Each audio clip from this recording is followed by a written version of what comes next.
यार तो 3 मल्टीपल काम करता है 6 घंटे का ticket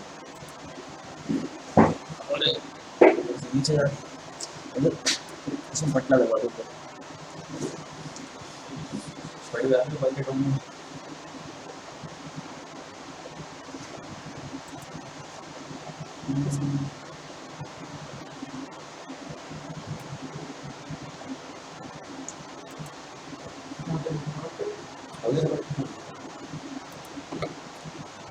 You are now unmuted.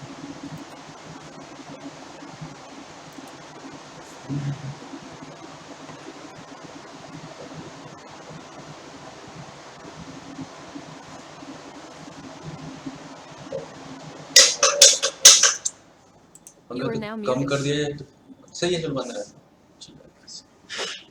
You are now unmuted. Good evening everyone जीई हर्ष क्या हाल चाल है सब लोगों के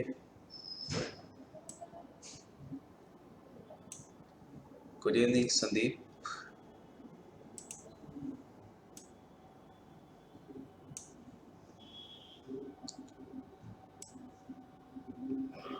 ओके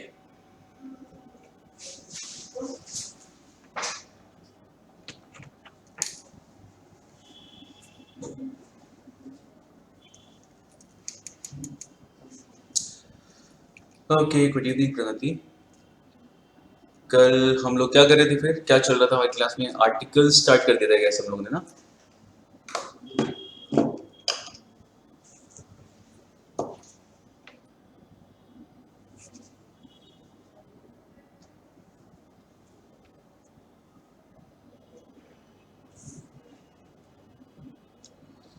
चलिए और लोगों का वेट करें हम लोग और लोग भी आने वाले होंगे भी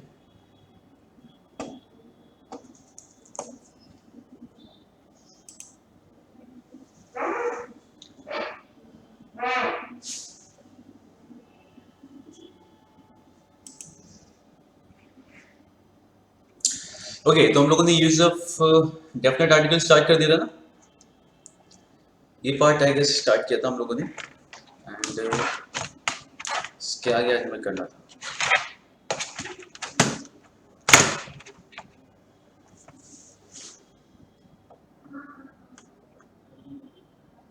सर यस एक क्वेश्चन था पूछो generally it's like what if someone I mean grammar जैसे स्किप कर देते हैं फॉर एग्जांपल तो उनका मींस पेपर पे डायरेक्टली या इनडायरेक्टली कैसे असर गिर सकता है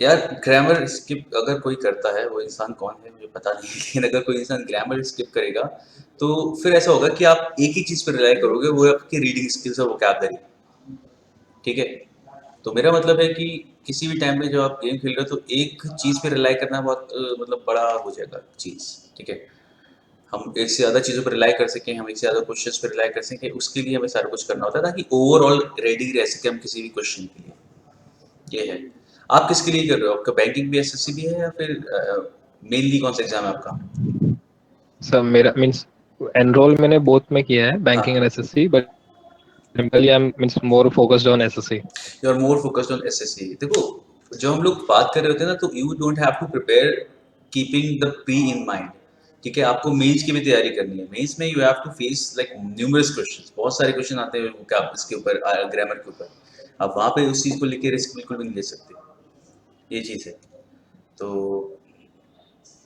ये मैं हमेशा बोलता हूँ वाली चीज़ किसी एग्जाम के हम किसी की भी तैयारी कर रहे होते हैं तो हमें बिल्कुल भी ये सोच के नहीं करना है कि यार प्री निकल जाएगा उस प्री के लिए तैयारी नहीं आप मेंस का टारगेट करो दिमाग में और जब मेंस के दिमाग में लगाओगे तो आपको पता चलेगा कि हाँ यार एक एक क्वेश्चन इंपॉर्टेंट है एक एक क्वेश्चन मतलब जहाँ से भी आप ग्रैब कर सको ठीक है तो यस इसे हम स्किप नहीं कर सकते फिर तो it is okay first and हाँ सर जैसे ग्रामर से जैसे जितने भी टॉपिक्स है ग्रामर्स में हाँ सो ऐसा प्राइमरीली कौन कौन से टॉपिक्स मोस्टली आ सकते हैं जैसे अगर हम मींस बाइफरकेट करना चाहें तो देखो वैसे ग्रामर आपको पता है कि वास्ट ठीक है लेकिन अगर हम देखें तो हम कौन से पार्ट पे ज़्यादा फोकस करें तो ये शायद मेरे साथ अभी आपकी क्लास में शायद किसी ने पूछा था उस दिन वेट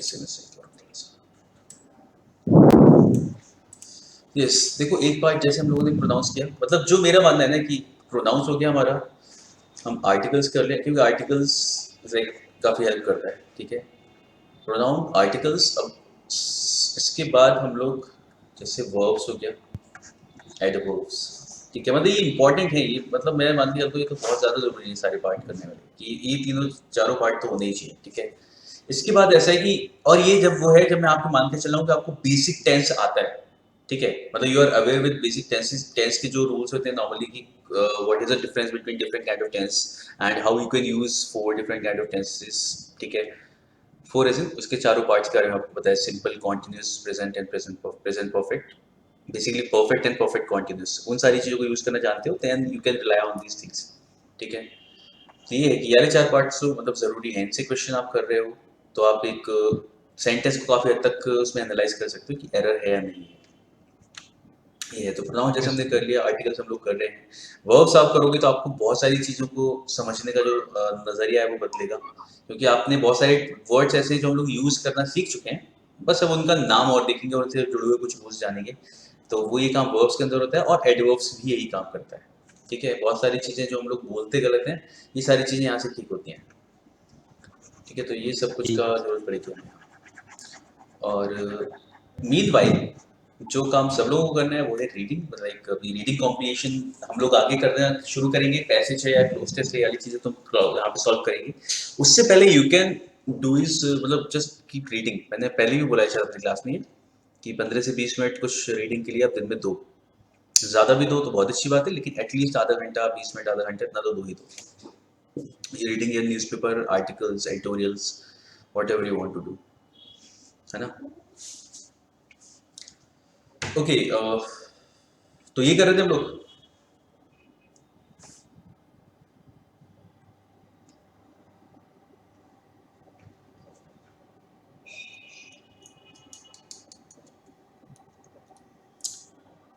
ओके, तो संदीप, क्वेश्चन का आंसर मिला तुम्हें, समझ में आई चीजें?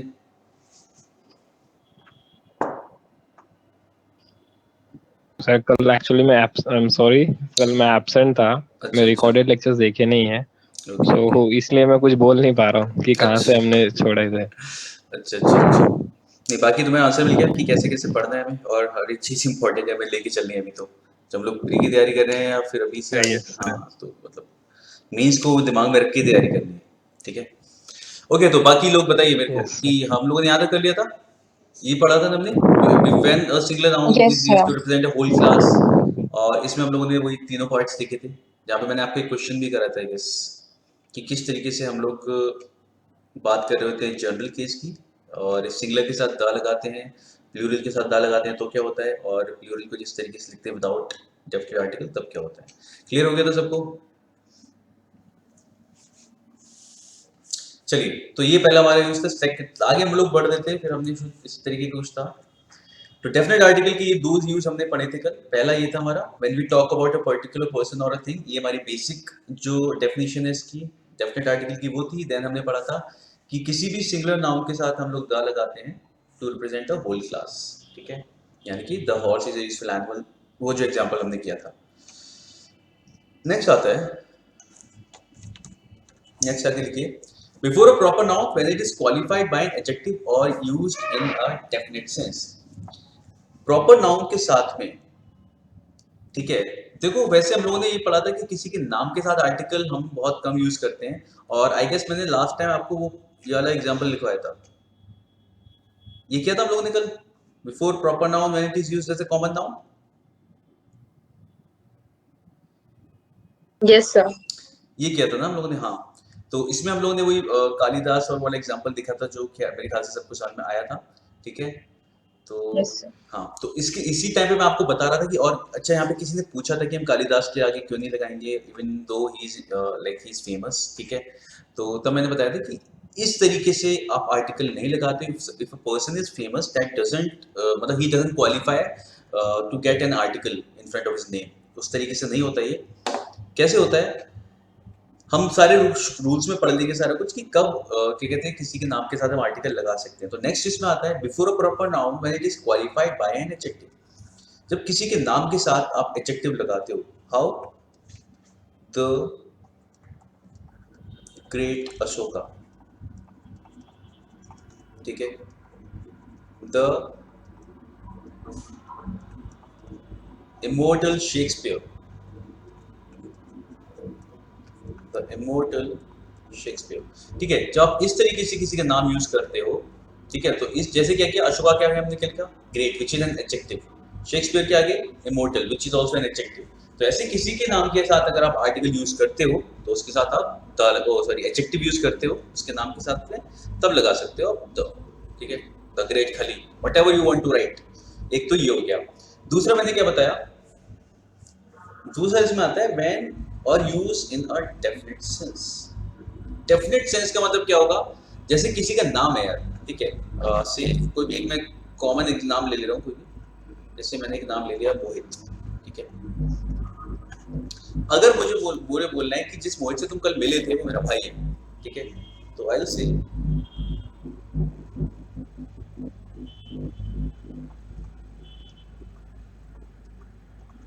The Mohit you met yesterday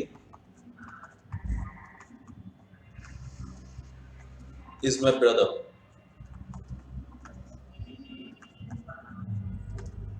ठीक है, नाउ शूट योर क्वेश्चंस। समझ में आई वाली बात या नहीं आई?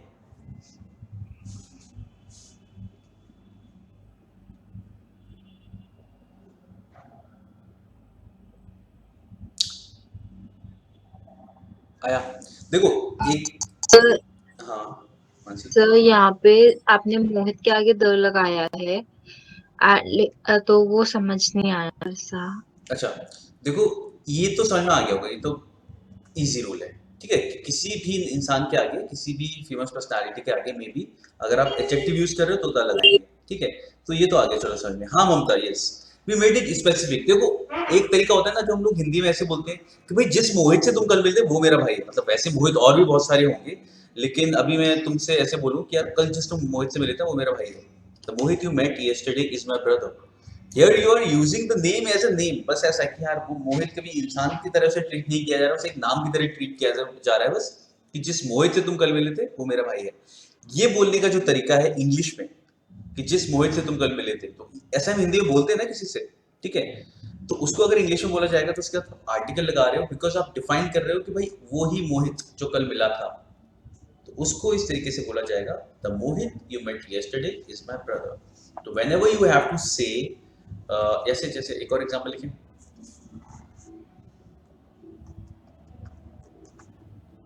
अरे मैं ऐसे एग्जांपल लिख दूंगा एक और, the mister Sharma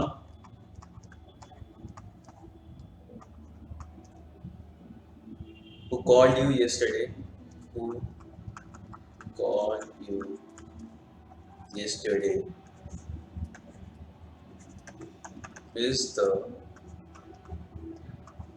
manager of our company।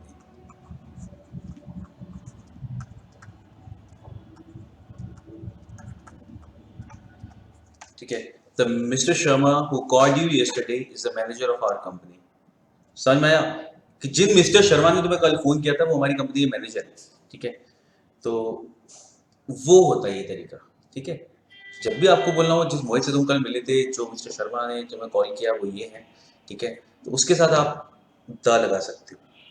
Okay, बाकी जनरली आपको लगाने की जरूरत नहीं पड़ेगी, लेकिन अगर आपको इस स्पेसिफिक तरीके में बोलना है कि भाई वही मिस्टर शर्मा की बात कर रहा हूँ मैं, या उसी बंदे मोहित की बात कर रहा हूँ मैं, तब लगाओगे। अब बताओ क्या चीज समझ नहीं आई सारे लोग? प्रणति, प्रियंका समझ में आया? यस आया मानसी समझ में? Yes sir, clear. चलो नाइस। वसीम क्लियर हुआ?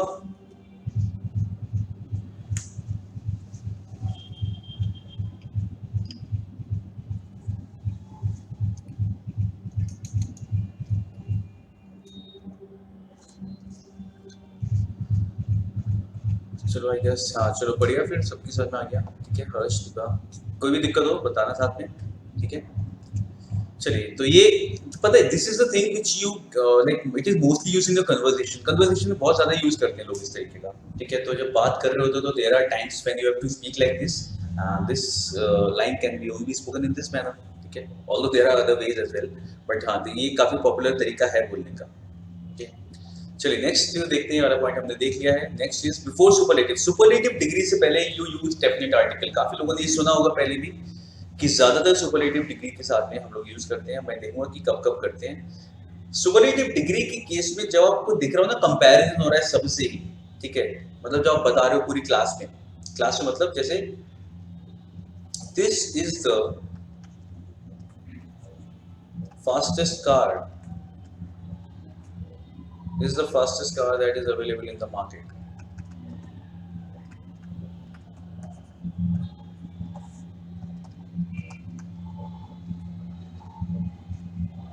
ठीक है, तो this is the fastest car, तो the you have to use before fastest.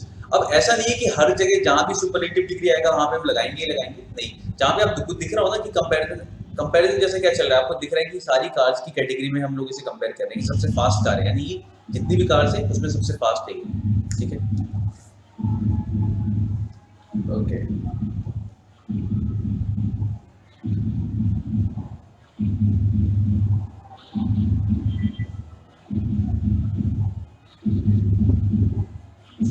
आगे बढ़ते हैं। Can you guys feel the bass?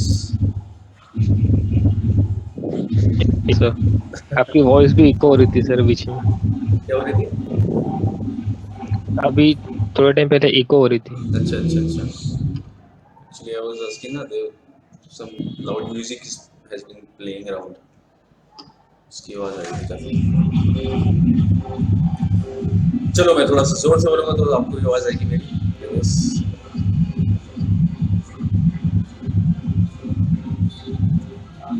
Okay, तो सुपरलेटिव डिग्री जहाँ भी लगाएंगे वहाँ ऐसा नहीं कि हर जगह आएगा। I mean there are cases जहाँ पे हमें सुपरलेटिव डिग्री के साथ दा नहीं लगाना, पता है, जैसे क्वेश्चन बोलते हैं, अगर मैं बोलूँ which of the cars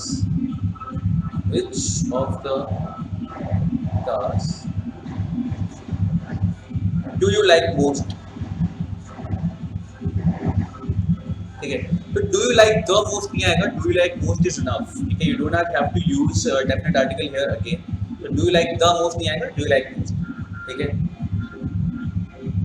जैसे which of the dishes do you like best, ठीक है, इस तरीके से क्वेश्चन पूछते हो तो यहाँ पे सुपरलेटिव डिग्री नहीं लगाते हो, लेकिन हाँ one of the fastest cars, one of the largest, he is the best, वो नॉर्मली जहाँ भी बोल रहे हो वहाँ तो लगेगा था, ठीक है, this is the fastest car, this is the tallest building which I have ever seen, तो जहाँ आपको दिख रहा है सारी बिल्डिंग्स, सारी कार्स के बीच में कंपैरिजन करके बता रहे हो कि ये सबसे तेज कार है, जितनी भी कार्स है उसमें, और जितनी ये सबसे ऊंची बिल्डिंग है शहर की, उन सब के साथ में you will use definite article, ठीक है, and these are the cases जहाँ पे सवाल पूछा जा रहा है ऐसा वाला, वहाँ पे आप द नहीं लगाओगे सुपरलेटिव डिग्री के साथ में, ठीक है, समझ में आया होगा ये।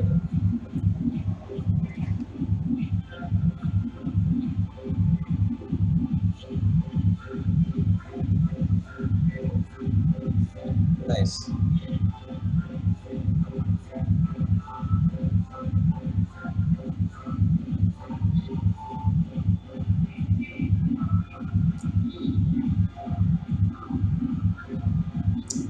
For an adjective when the noun is understood.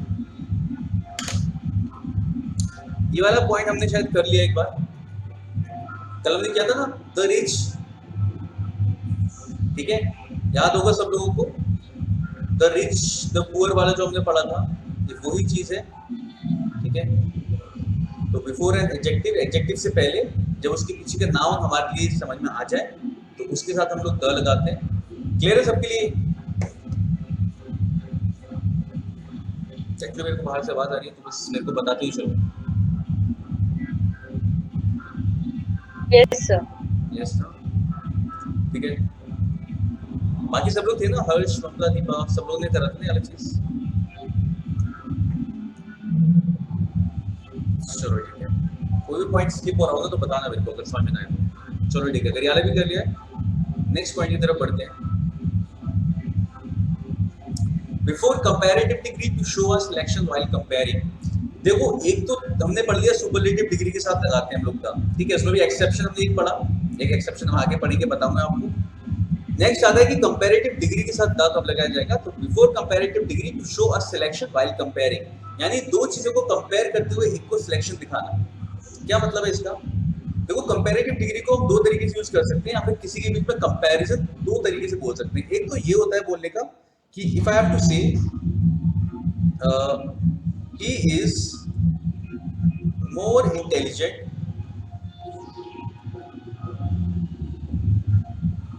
than his brother. He is more intelligent than his brother. ठीक है, एक तो ये तरीका हो गया बोलने का।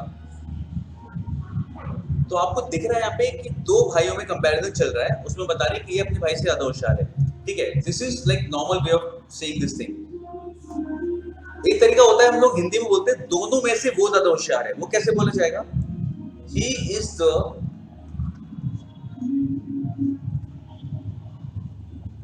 The more intelligent of the two brothers. या फिर इसी को ऐसे बोल सकते हैं, ऑफ द टू ब्रदर्स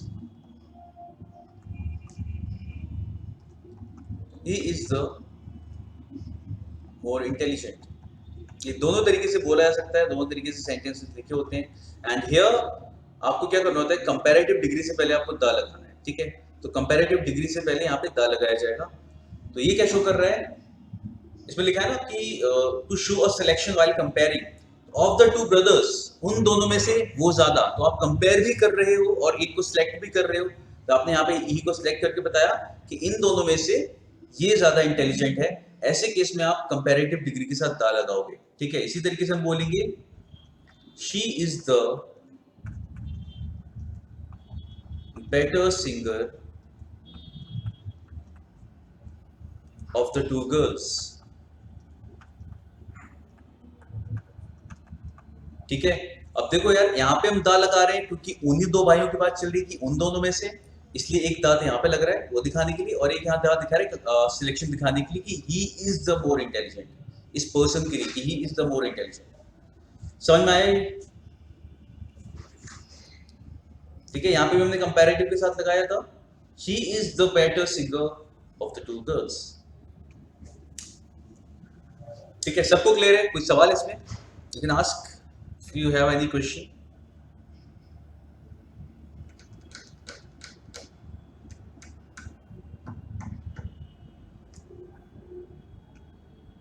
चलिए, इसमें देखो क्वेश्चन क्या आता है ना, इसमें बस सिंपल इतना करते हैं, इसमें कंपैरेटिव डिग्री के साथ दा नहीं लगाते हैं। ठीक है, देखो ये तो क्या नॉर्मल तरीका बोलने का, इसमें हम लोग दा नहीं लगाते हैं। और लेकिन जब भी इस तरीके से बोला जाएगा, उन दोनों में से वो ज्यादा ऐसा है, उन दोनों भाइयों में से वो ज्यादा ऐसा है, उन दोनों गर्ल्स में से she is the better singer, जब भी इस तरीके से बोला जाएगा उन दोनों में से, तब आप दा लगाओगे। और एक इस नॉर्मल तरीके में, जो हम जनरल तरीके से इस तरीके से बोलते हैं, इसमें दा नहीं लगेगा। ठीक है, तो एज सिंपल एज दैट, ये चीज दिमाग में रखनी है। ठीक है, चलिए तो आगे बढ़ते हैं।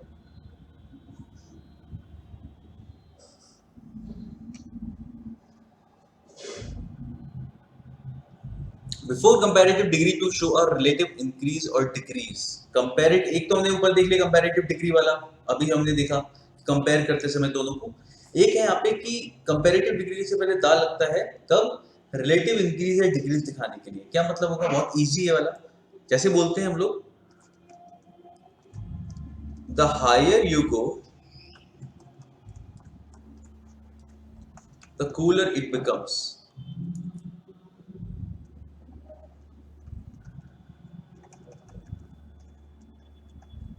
है ना, the higher you go the cooler it becomes. तो इसमें क्या है, देखो यहाँ पे आप दा लगा रहे हो कंपैरेटिव डिग्री से पहले। जब भी मैं ऐसे बोल रहा हूँ, जितना ऊपर जाओगे उतना ठंड बढ़ती जाएगी। जब भी आपको दिख रहा हो सेंटेंस में आप कंपैरेटिव डिग्री को इस तरीके से यूज कर रहे हो, रिलेटिव इंक्रीज या डिक्रीज दिखाने के लिए, जितना ऐसा करोगे उतना ऐसा होगा।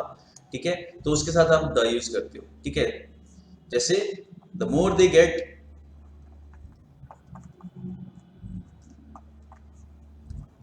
The more they want.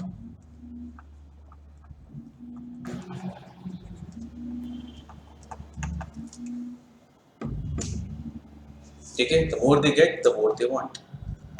समझ में आई?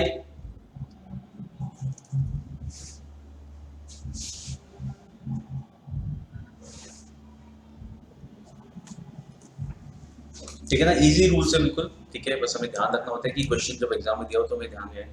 बाकी इसमें क्वेश्चन भी बहुत इजी आते हैं, इस वाले पार्ट पे बेसिकली।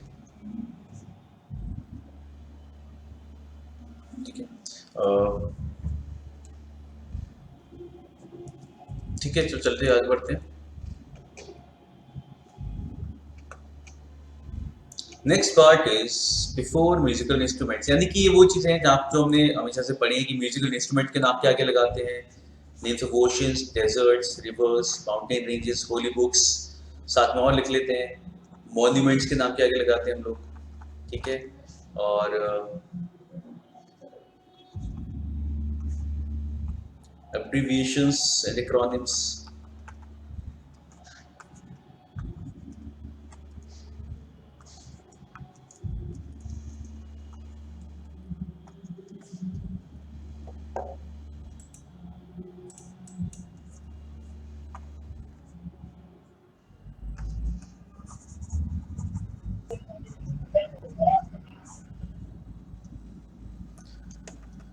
ओके, ठीक है, मॉन्यूमेंट्स के नाम क्या क्या लगाएंगे हम लोग, एब्रीविएशंस एंड एक्रोनिम्स जो भी होते हैं हमारे, ठीक है।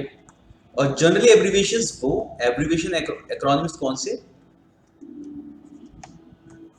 Which are names of any federals, यानी ऑर्गेनाइजेशंस के नाम है जो, ठीक है, which are names of federals, जो गवर्नमेंट ऑर्गेनाइजेशंस के नाम होते हैं, ठीक है, उनके साथ आप यूज करते हो, ठीक है, तो उनके साथ आप दा लगा सकते हो।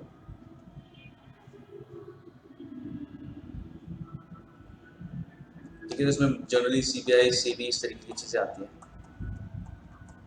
अच्छा, एब्रीविएशन और एक्रोनिम में क्या डिफरेंस होता है? The abbreviations are the full forms, I mean the expandables. Okay, and acronyms?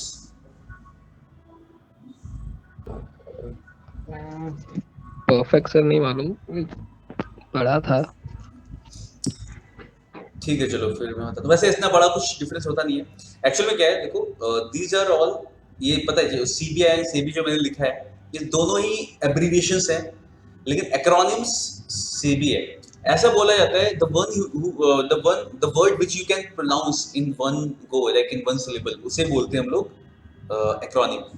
जैसे सेबी, यूनेस्को, ठीक है, और नासा, ठीक है, वो ये इनके लिए हम लोग NASA ऐसे करके नहीं बोलते।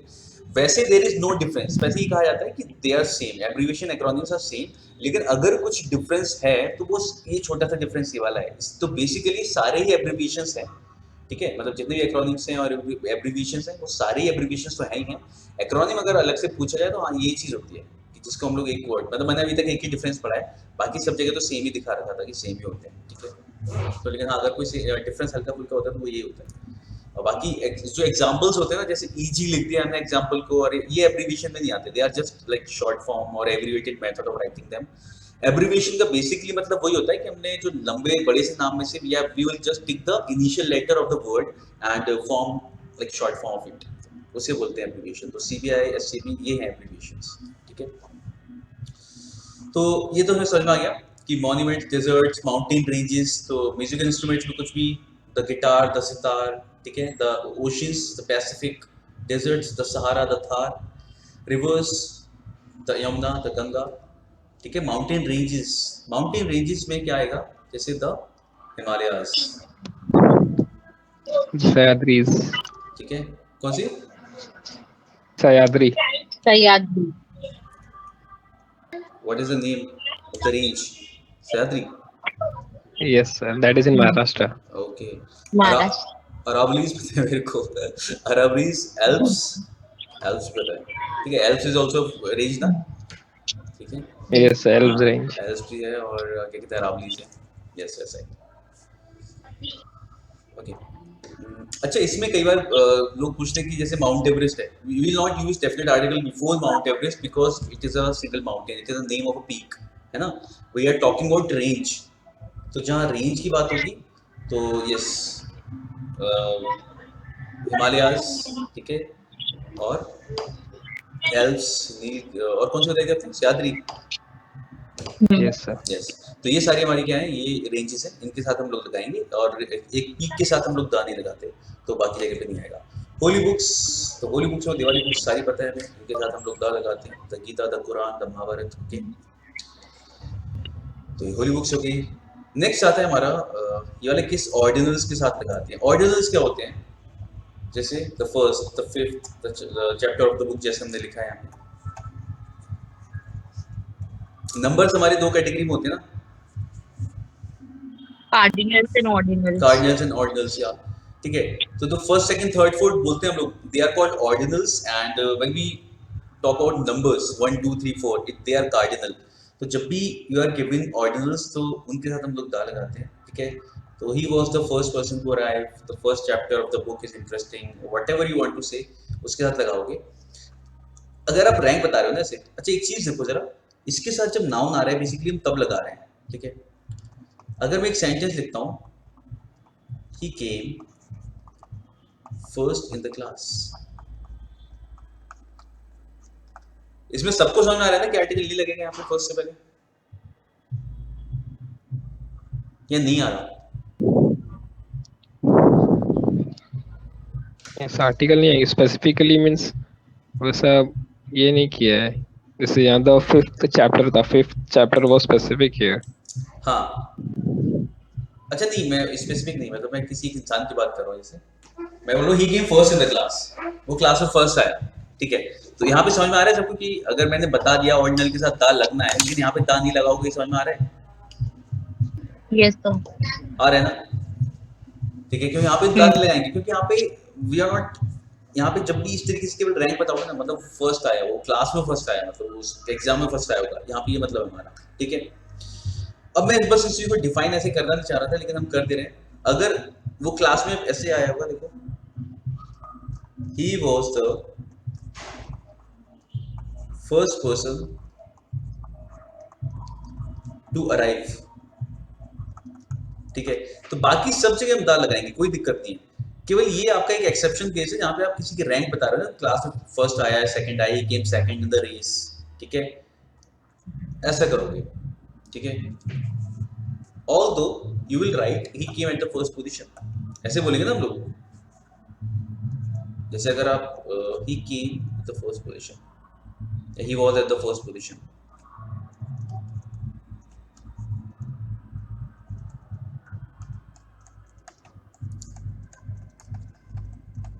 इस टाइप का कुछ लिखोगे तो दा लगा दोगे इसके साथ में। लेकिन जब सीधे सीधे बता रहोगे वो फर्स्ट आया, वो सेकंड आया, तब नहीं लगाओगे, ठीक है। बाकी सब जगह हम लोग यूज करेंगे दा साथ में, कोई प्रॉब्लम नहीं। कोई डाउट इसके अंदर जो मैं बोल रहा हूँ? तो बोलना बंद कर सकता हूँ, समझ में आ गया हो तो?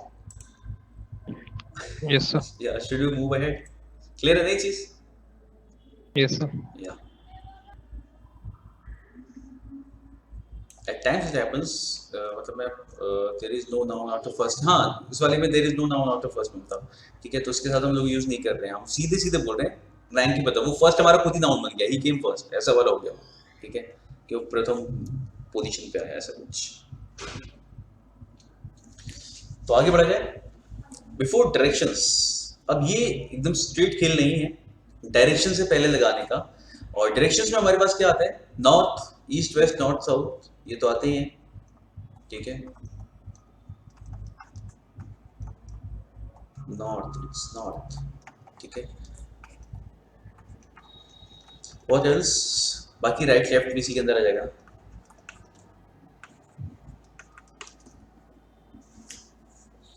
अब देखो जरा, इफ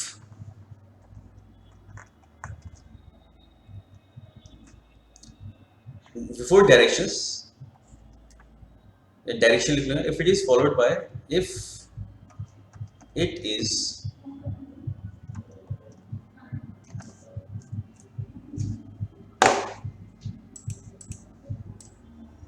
ऐसे लिखते हैं,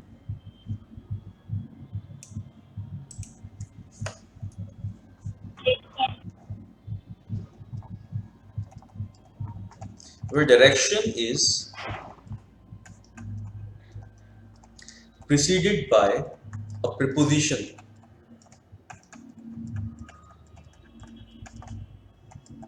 the, यानी कि डेफिनेट आर्टिकल इज यूज्ड, ठीक है। तो खाली स्लाइड रखनी चाहिए सामने। If a direction is preceded by a preposition the, is used. कैसे? अगर मैं लिखूं इस तरीके से, they are coming from the south, ठीक है, वी आर गोइंग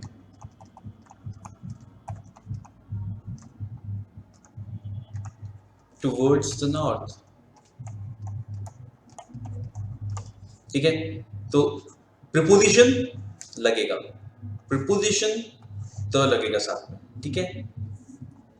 अगर if I have to tell you ना कि भाई आगे से लेफ्ट लेना, नहीं, you have to go to the left, to the left, to the right, ठीक है। तो जब भी डायरेक्शन ऐसे किसी को बता भी रहे होते हो, even if you are talking about left और right, then also you have to use definite article in this case if you are using preposition before the direction, ठीक है। To the left, to the right, ऐसा करके बोलते हैं हम लोग। But if, ये मेरे ख्याल से आपको क्लियर होगा। Now I will just change the colour ताकि ये थोड़ा सा अलग दिखे। Yes, if a direction is preceded by a verb, अगर verb लग रहा है साथ में, the is not used, ठीक है, तो फिर the यूज नहीं किया जाएगा। इसका क्या मतलब है? जैसे my house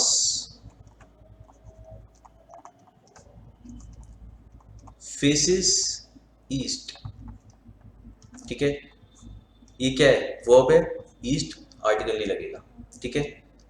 व्हाट एल्स? एक और एग्जांपल लिखें, जैसे दे ड्रोव वेस्ट ऑल डे, ठीक है। This is a verb, direct आएगा ये, दे ड्रोव वेस्ट ऑल डे। क्या मतलब होगा संदीप? गाड़ी चला चला के वेस्ट में पूरा दिन चल रहे थे सर। या उन्होंने सारा दिन वेस्ट ड्राइव किया, ठीक है, उन्होंने West सारा drive दिन किया। वेस्ट की तरफ ड्राइव किया, दे ड्रोव वेस्ट ऑल डे, ठीक है। तो दे ड्रोव यानी कि पास्ट फॉर्म चल रही है, उन्होंने सारा दिन वेस्ट की तरफ ड्राइव किया। तो ये हो जाता है यहाँ पे जब भी हम इसके साथ वर्ब यूज कर रहे होते हैं, ठीक है। तो आप वर्ब लगा रहे हो, you will not use definite article before the direction, ठीक है, तो ऐसे लिखा जाएगा। और अगर आप उसके पहले क्या लगा रहे हो, प्रीपोजिशन आ रहा है इस तरीके से, तो उसके साथ आप द लगाओगे, ठीक है। कोई सवाल?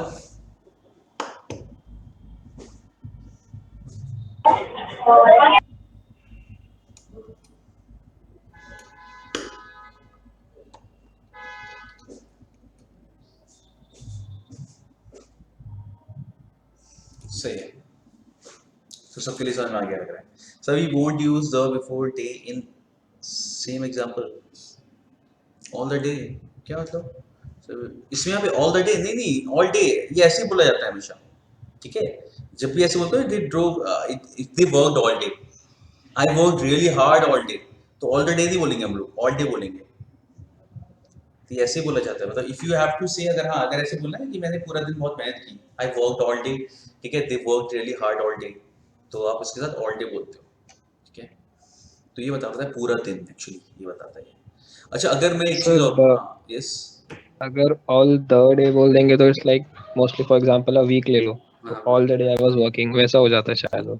All the day I was, all the days ज्यादा साउंड करेगा अच्छा, बिकॉज़ ऑल डे ये एक्चुअली मैं ऐसे मानता हूं ना, this is like phrasal things, ठीक है, इसी तरीके से यूज ही किया जाता है। these are the kind of phrases which are actually present in the sentence in the same form, कहीं भी पढ़ो, they are present like this only। और all the days which I spent there, ठीक है, जब आप ऐसे प्लूरल बताते हो, सारे दिन जो वहां पे बिताए थे मैंने बहुत अच्छे थे, तो then you will use definite article before days, जब प्लूरल कर रहे होगे तो। और पूरे दिन के लिए जो बोलने का तरीका ही है कि you have to say all day. अच्छा देखो, हाँ, अगर if there is a question, ठीक है, my house faces east direction, सही है या गलत है?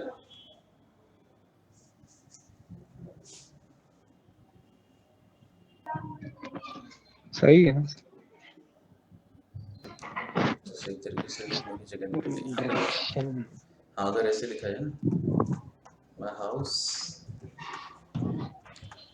faces east direction. ओके, तो इसके बारे में अपने अपने विचार व्यक्त करें बाकी लोग कि क्या किया जा सकता है इसमें या सही है। सब लोग बताओ मेरे को। सब जैसे डायरेक्शन है 4 डायरेक्शन, उसको स्पेसिफिकली ईस्ट करने के लिए शायद हम द लगाएं आगे। देखो ये चीज समझना है यहाँ पे कि यहाँ पे जो आप द यूज करोगे ना वो एक्चुअली ईस्ट के लिए नहीं है, वो किसके लिए है? डायरेक्शंस के लिए। डायरेक्शन के लिए है। ये समझ में आ रहा है सबको या नहीं आ रहा? जस्ट टेल मी यहाँ पे ईस्ट क्या है? पार्ट्स ऑफ स्पीच में से ईस्ट क्या है यहाँ पे?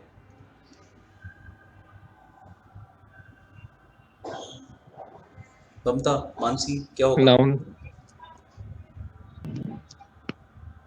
सॉरी, नहीं, नाउन नहीं होगा। नहीं सॉरी मैं गलती से बोल।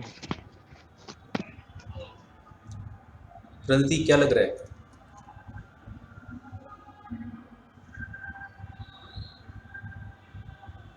एडजेक्टिव। यस मानसी, एडजेक्टिव होगा। देखो यार यहाँ पे जो डायरेक्शन है ना ये बन जाएगा नाउन। ये यहाँ पे नाउन है। मैंने आपसे क्या कहा था कि द किसके लिए लग रहा है? ये इसके लिए लग रहा है यहाँ पे, ठीक है। ये बिल्कुल ऐसा है जैसे हमने स्टार्टिंग में जब पढ़ा था ना, मैंने आपसे कहा था अ ग्लास ऑफ वाटर। अब आपको पता है यार कि आप पानी के साथ तो लगा नहीं सकते, ठीक है, तो आप किसके लिए लगा रहे हो एक लिए? चलो ये तो तब भी मैंने ऑफ लगा दिया इसके अंदर। If I just have to say a water bottle, a water bottle. आपको पता है कि पानी के साथ आप ए यूज नहीं करोगे, तो ये ए आपको पता है किसके लिए आ रहा है? ये बॉटल के लिए आ रहा है, ठीक है। I want a water bottle, ठीक है। तो जब भी आप इस तरीके से लिखोगे my house faces the east direction, तो इसमें द लगाना है आपको, क्योंकि आपने देख लिया भाई जो डायरेक्शन, ये जो नाउन है ये मैंने क्वालिफाई कर दिया किससे? ईस्ट से, ठीक है। मैं बता रहा हूँ अभी ईस्ट वहां पे बन गया मेरा एडजेक्टिव। तो यहाँ पे जो आप ईस्ट लिख रहे हो ये काम कर रहा है किसकी तरह? एडजेक्टिव की तरह।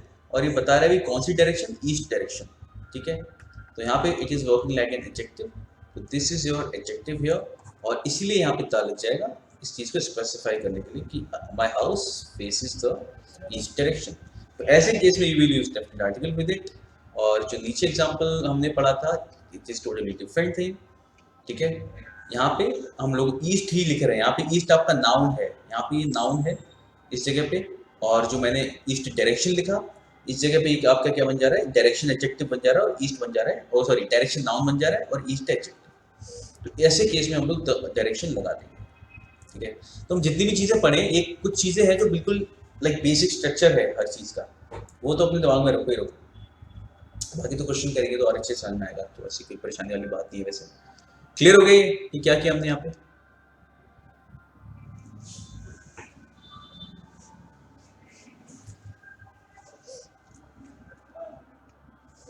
चलो बढ़िया, किसी को भी दिक्कत हो तो पूछते रहना साथ में। नेक्स्ट बढ़ते हैं आगे की तरफ हम लोग। यहाँ पे आता है हमारा यूजेस ऑफ इंडेफिनिट आर्टिकल्स, ठीक है, कि ए और एन यानी इंडेफिनिट आर्टिकल्स हम लोग कहाँ पे यूज करने वाले हैं। चलिए, तो पहला तो इसका यूज बहुत ही सिंपल है कि कैसे यूज करेंगे हम लोग? In its original numerical sense of one.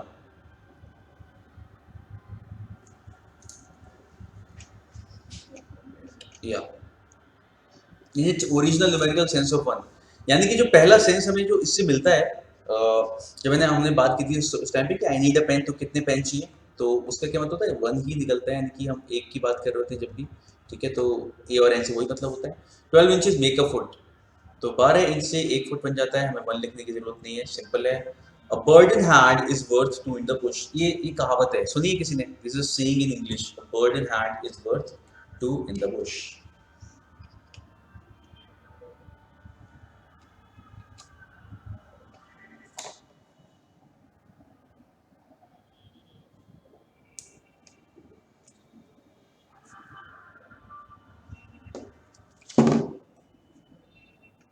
नहीं सुनिए, अ bird in hand is worth 2 in the Bush, ये एक्चुअल में क्या होता है? वो बोलते हैं ना कि इफ यू हैव सम एक क्या बोलते हैं उसे, एक opportunity if you have in your hand, ठीक है, तो उसे यू शुड नॉट लीव आगे कोई और बड़ी चीज देख के, यानी कि एक श्योर चीज को, एक श्योर फुटिंग को या एक श्योर किसी भी चीज को नहीं छोड़ना चाहिए दो अनश्योर चीज के लिए भी, ठीक है। तो जो चीज हाथ में है it is valuable, it is more valuable than any other thing which you don't have right now, ठीक है। तो उसके बोलते हैं a bird in hand is worth two in the bush, कि हाथ में जो चीज़ है बाहर दूर पड़ी हुई दो चीज़ों से भी ज़्यादा वैल्यूएबल है, ठीक है। तो एक चिड़िया जो आपके हाथ में है it is more valuable then पेड़ पे जो दो बैठी है उनसे। तो यहाँ पे जो चिड़िया जो है it is actually showing opportunity, ठीक है। तो यहाँ पे वही मतलब था बस यहाँ पे कि वन लिखने की जरूरत नहीं है, ए लिख दिया काफ़ी है, एंड ए का मतलब क्या हो जाएगा वन। तो ये आपका पहला पॉइंट हो गया इंडेफिनिट आर्टिकल का यूज। नेक्स्ट आता है to show particular trait related to somebody famous. अब देखो जरा कि मैंने आपसे पहले दिन हम लोग बात कर रहे थे कि किसी के नाम के आगे आर्टिकल हम लोग यूज नहीं करते हमने, और साथ ही में ये था कि जहां जहां यूज करेंगे we will read them in the rules, ठीक है। तो नेक्स्ट क्या कह रहा है हमारा, to show particular trait related to somebody famous. Trait is what, characteristic, किसी की भी कोई quality. If you have to show, अब यहाँ पे क्या होगा, किसी फेमस पर्सनालिटी के नाम के आगे आप आर्टिकल यूज करोगे, इंडेफिनिट आर्टिकल, वो भी किस लिए, उसकी कोई फेमस ट्रेट शो करने के लिए जो उसके नाम से रिलेटेड है। जैसे अगर मैं किसी के लिए बोलता हूँ ही इज अ हरिश्चंद्र, ठीक है। अगर मैंने किसी इंसान के लिए बोल दिया भाई ये तो बिल्कुल हरिश्चंद्र है, क्या कहना चाह रहा हूँ मैं, क्या करता है वो, सच बोलता है। सच बोलता है, ठीक है। ये तो बिल्कुल हरिश्चंद्र है। अभी आज के टाइम में किसी के लिए बोलो ना अगर ये तो बिल्कुल हरिश्चंद्र है तो नेगेटिव साउंड कर रहे हैं, पता नहीं क्या करता है, ठीक है। इसका मतलब है कि ट्रुथफुल लाइक हिम, ठीक है, ट्रुथफुल लाइक हिम। तो नाउ हमें यहाँ पे कुछ और बताने की जरूरत ही नहीं पड़ी, ठीक है। हमने बस क्या किया, ही इज अ हरिश्चंद्र, तो उसकी क्वालिटी जो उससे रिलेटेड है उसके नाम से वो खुद ही सामने चढ़ के आ गई, सबको पता चल गया, ठीक है। क्योंकि नाम पता है हम कैसी फेमस है, सत्यवादी हरिश्चंद्र, ठीक है। पूरी स्टोरी भी नहीं पढ़ी है किसी ने तब भी इतना नाम सुना होगा सबने, सत्यवादी हरिश्चंद्र, ठीक है। तो किसी इस तरीके से किसी की क्वालिटी अगर हम शो करना चाहें then we will use indefinite article before his name. जैसे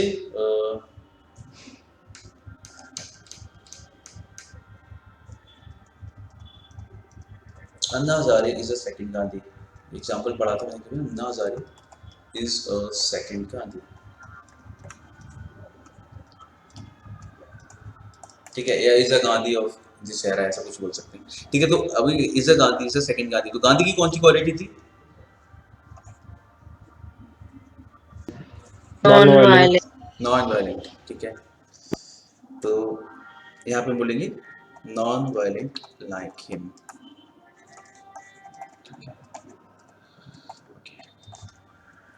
okay now Mumta, so what's difference between this and use of the before common noun। देखो इसमें दोनों में डिफरेंस ये है कि यहाँ पे we are just talking about a particular trait, वो सामने दिखा रहे हैं कि इस चीज ये थी।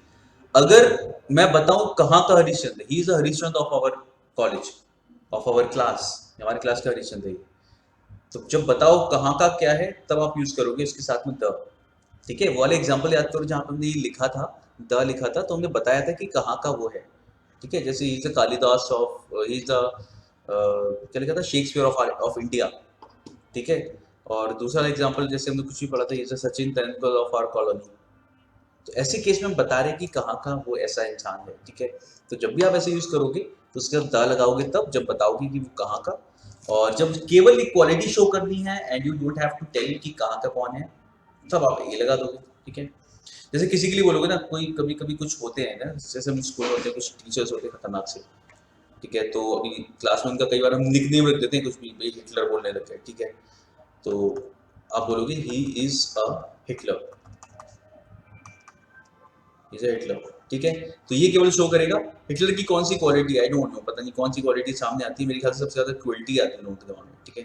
लाइक वाज क्रूअल, मारा वारा था, काफी कुछ हुआ था, ठीक है।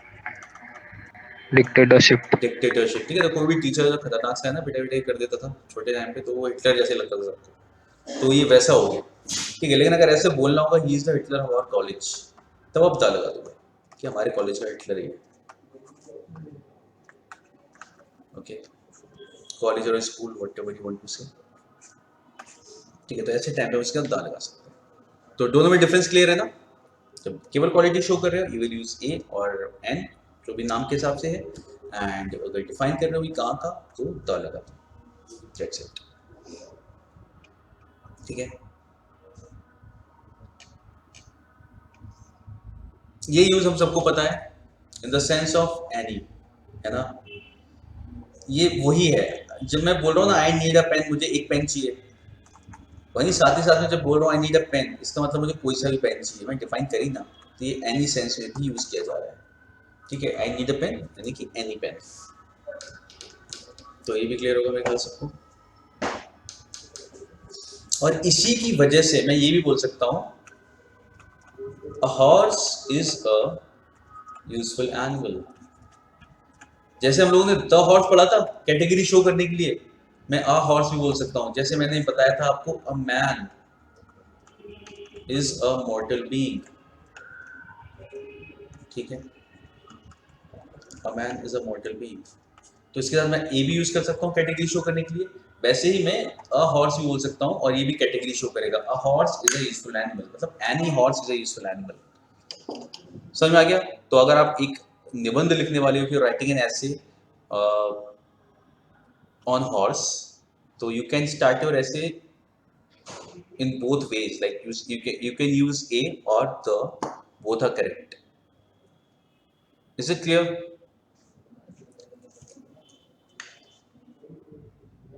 डाउट है कुछ? क्लियर है?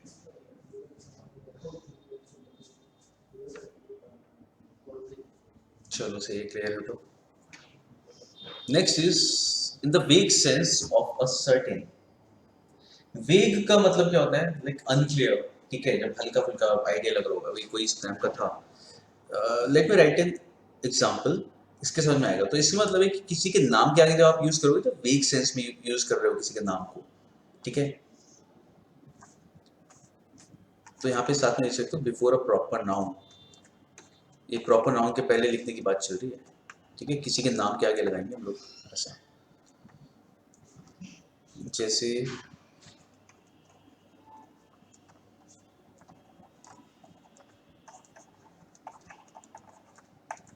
there was a couple in our college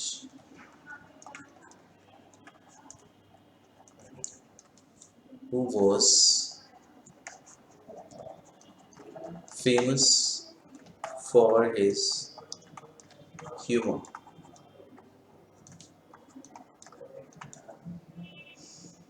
क्या मतलब हुआ इसका? जो बोल के बता सकते हैं बोल के बताएं मेरे को।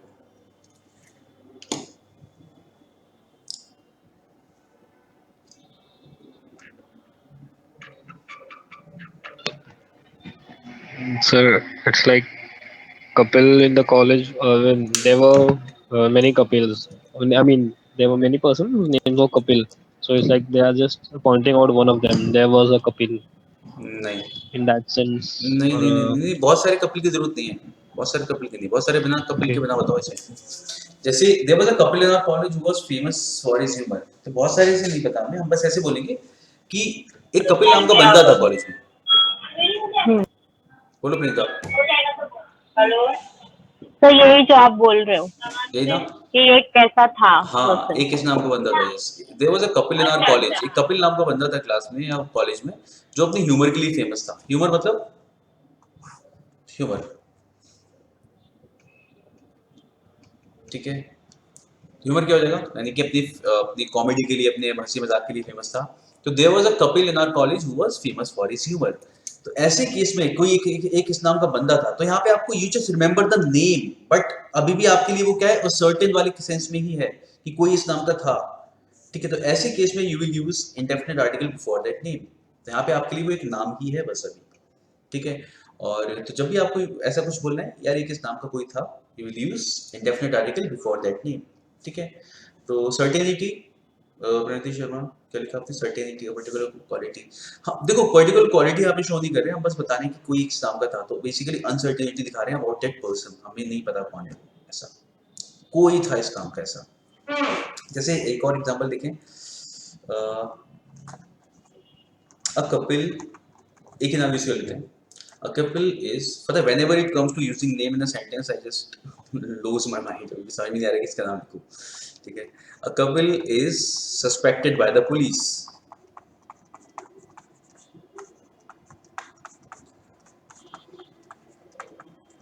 Okay, a couple is suspected by the police। तो सुना है ना इस तरीके का, एक कपिल नाम के व्यक्ति की पुलिस को तलाश है या उस पर शक है। तो अभी we just know the name, we don't know the person। ठीक है, कोई इस नाम का बंदा है, अभी पता नहीं कौन है। तो Kapil is suspected by the police. तो ऐसे केस में कि कोई कपिल नाम का बंदा है, यू विल यूज ए। जैसे किसी का कॉल आ जाता है ना, और कोई तुम्हारे लिए पूछ रहा था, ठीक है, a Kapil was looking for you या आस्किंग फॉर यू, ठीक है, कोई बंदा मेरे को मिला और वो तुम्हारे बारे में पूछ रहा था या तुम्हारे को ढूंढ रहा था बेसिकली, तो हम बोलेंगे a Kapil was looking for you.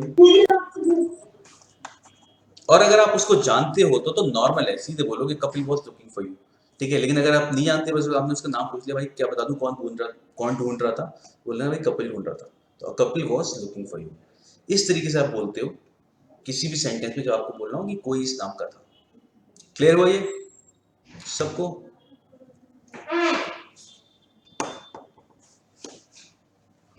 Use कर पाओगे ना इससे? देखो ये वो चीज है ना जो आपको अपने कन्वर्सेशन में यूज करनी पड़ेगी। मतलब अगर if you want to say, if you ever want to say, if you ever want to speak like this, तो अभी इसमें तो ये ऐसी चीज है जो मेरे ख्याल से रोजमर्रा में आप यूज कर सकते हो जब भी आपको आपस में बोलते समय इस तरीके की कोई बात बोलनी हो तो, ठीक है। तो ये कन्वर्सेशन स्किल्स में ही आ जाएगा। मतलब इसे याद रखना बहुत ही आसान है।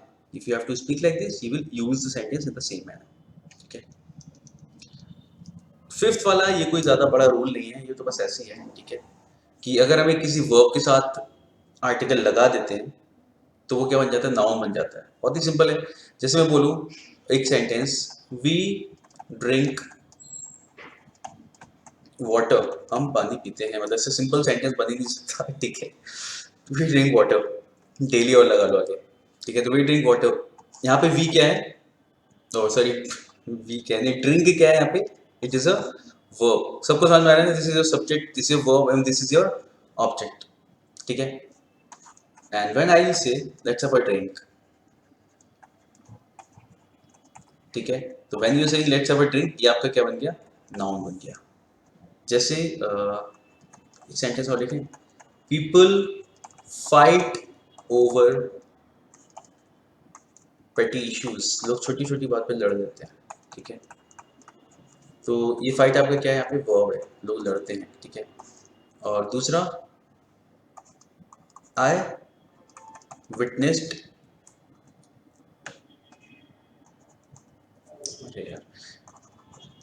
आई विटनेस्ड अ फाइट टुडे, ठीक है। तो अ फाइट लिख रहे हो, ये क्या हो गया, मैंने आज एक लड़ाई होती हुई देखी, तो आई विटनेस्ड द फाइट, ये क्या बन गया आपका, नाउन बन गया, ठीक है। तो दिस नॉट, इसलिए मैंने बोला this is not some big rule, this is just a thing कि अगर आप किसी वर्ब के साथ आर्टिकल लिखा हुआ देख रहे हो, it works like a noun, ठीक है। तो पीपल फाइट ओवर पेटी issues, I witnessed a fight today. Is it clear? समझ आ गया ना?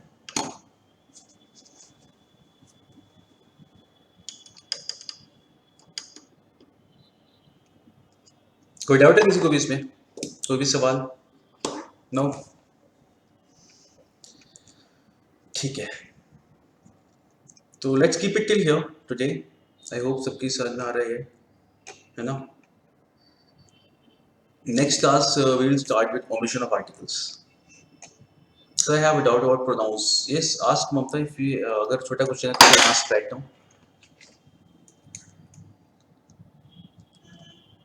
और if you want to, if you have some questions तो you can send it to ma'am, वो मेरे को भेज देंगी।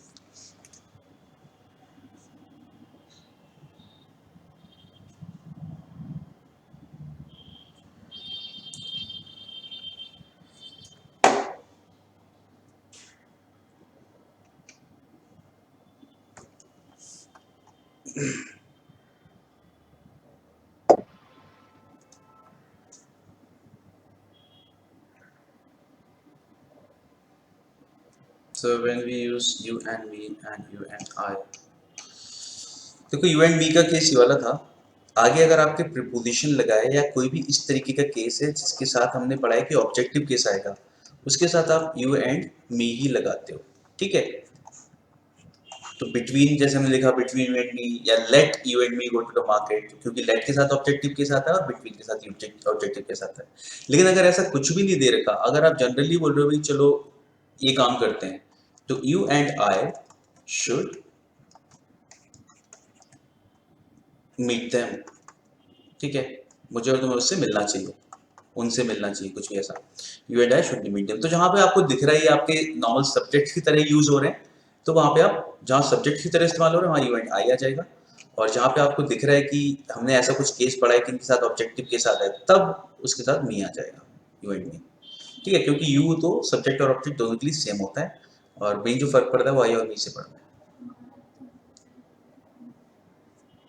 क्लियर हुआ मतलब?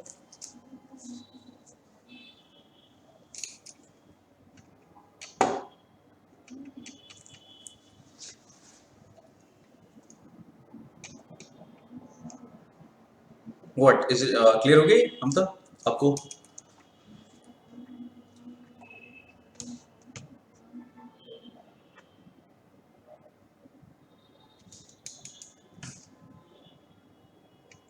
Okay cool. These presents are for you and I or you and me. These presents मतलब अच्छा, these presents are for, अच्छा you are, this is a question, these presents are for you and I नहीं you and me, these presents are, ये तुम्हारे और मेरे लिए हैं, ठीक है, these presents are for you and me, yes, ये कि जहाँ पे आपको दिख रहा है ना ऑब्जेक्ट आना चाहिए वहाँ पे you and me लिखोगे, ठीक है, yes, ठीक है, वहाँ पे वैसे ही for आ रहा है, for हमारे प्रपोजिशन का सेंस में आता है, तो इस तरीके से लिखेंगे।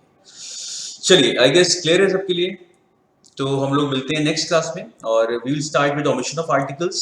बाकी if you have any question regarding definite और इनडेफिनेट आर्टिकल और प्रोनाउंस और whatever any miscellaneous thing you are expecting at your home right now, ठीक है, you can ask any question, and in next class we will start with omission of the article. Okay, चलिए thank you guys, मिलते हैं next class में।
Right.